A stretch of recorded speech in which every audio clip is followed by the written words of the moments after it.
अम्मा की बातें चैनल में आप सभी का स्वागत है।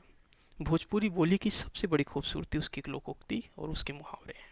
इस चैनल के माध्यम से हमारा प्रयास है कि विलुप्त प्राय हो रही संस्कृति को संजो कर रख पाएं। दोस्तों, मेरा नाम है नित्यानंद दुबे और इस वीडियो में मैं साथ हूँ अपनी अम्मा श्रीमती प्रभावती देवी दुबे के साथ। हम्म तो अभी क्या है हमारे पास? अभी मुहावरा है कि सब दाढ़ी वाल तो चूल्हा कौन फूकेगा। ठीक है। तो एक संयुक्त परिवार था, हम्म। बहुत सारे लोग थे उसमें, लेकिन ज़्यादा लोग रहने से यही होता है किसी भी काम को टालते रहते थे वो लोग। कोई करना नहीं चाहता था कि कोई भी काम को एक दूसरे पर टालने की आदत थी उन लोगों की। तो कुछ समय बाद एक ऐसा अनिवार्य काम आ गया कि उसको करना जरूरी हो गया। घर के बूढ़े बुजुर्ग परेशान हो गए कि इस काम को करना है, लेकिन सब एक दूसरे पर टालते जाते थे। ठीक है। और मान लो बोलते हो कि हमारी दाढ़ी है, चूल्हा जलाना है, फूकना है, खाना खाना है, तो बनाना है, दाढ़ी जल जाएगी। तो दाढ़ी जल जाएगी। तो एक तरीके से देखा है तो हर आदमी बहाना बना रहा है कि मेरी दाढ़ी है इसलिए मैं चूल्हा नहीं फूकूंगा। हाँ, मेरे पास नहीं तो मेरी दाढ़ी जल जाएगी। तो जल एक तरीके जाएगी। से सारे के सारे लोग बहाने बना रहे बहाने हैं। मार रहे हैं उस काम के लिए। हम्म। लेकिन तब उसमें से एक बूढ़ा बोला कि ठीक है, मान लो तुम अलग हो, तुम्हें खाना बनाना है, और तुम्हारे घर कोई आ गया और नहीं भी आया है, तुम्हें अपने तो खाना है ना, तो चूल्हा तो फूकना पड़ेगा। तो अगर तुम चूल्हा फूकोगे नहीं तो चूल्हा बरेगा नहीं, तो खाना बनेगा कैसे। पहले लोग चूल्हे पर खाना बनाते थे। तब मतलब ये दाढ़ी वाला है ये गलत है। ऐसा नहीं कि आपकी दाढ़ी है तो आप चूल्हा नहीं फूक चूल्हा नहीं सकते। फूकोगे, इसी को कहते हैं कि सब दाढ़ी वाल तो चूल्हा कौन फूकेगा।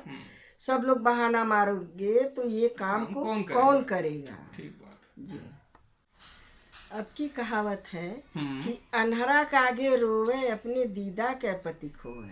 अच्छा। मतलब दीदा मतलब आँख, पति खोए मतलब बेइज्जती करावे अपनी आँख की। अंधे के सामने अगर आप रोएंगे तो उसको क्या पता चलेगा कि आप रो रहे हैं कि हंस रहे हैं। इसका कहने का मतलब ये है कि अगर आदमी पर कोई संकट, कोई समस्या ऐसी आती है तो उसकी आँख से अपने आप आंसू गिरता है। ठीक बात है। तो यदि आपका कोई हितैषी है, आप पर कोई संकट आ गया है, तो आपके संकट को सुन करके वो उसका समाधान करने की कोशिश करेगा। कम से कम समझे तो सही कि आपको क्या तकलीफ कष्ट है, है, हाँ, दुख है। शारीरिक है कि मानसिक है। और अगर यदि आप किसी ऐसे सामने आदमी के सामने ये बात कर रहे हैं जि जिससे आपका कोई लेना देना नहीं है, कोई मतलब नहीं है, तो वो आपकी समस्या को सुना अनसुना कर देगा। उसको क्या मतलब करना हाँ, है। कोई फर्क ही नहीं पड़ेगा कोई उसको। फर्क नहीं तो पड़ेगा। आप क्यों अपना टाइम खराब कर रहे हो वहाँ हाँ, पे? अपना समय क्यों बर्बाद कर रहे हैं।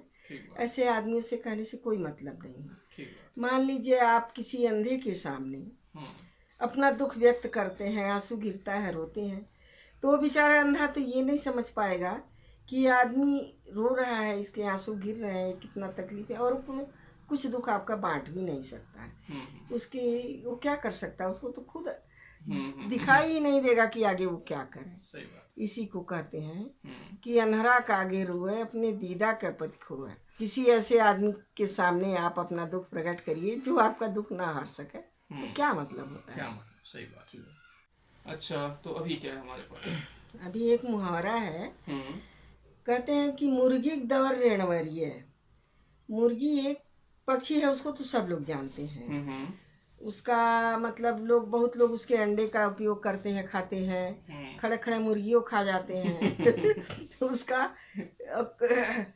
माने, और वो बेचारी ऐसी है, प्राणी है कि वो ज़्यादा दौड़ नहीं सकती, ज़्यादा चल नहीं सकती, वो ज्यादा दूर तक नहीं आसपास, दौड़ सकते। हाँ, हाँ, आसपास ही आसपास जितना। ही रहती ठीक बात है, है। उड़ नहीं सकती ज़्यादा। रेणवरिया माने रेण का पेड़ जो है वो भी घर के आसपास ही ज़्यादा दिखाई देता है, लेकिन है बड़े काम की चीज़।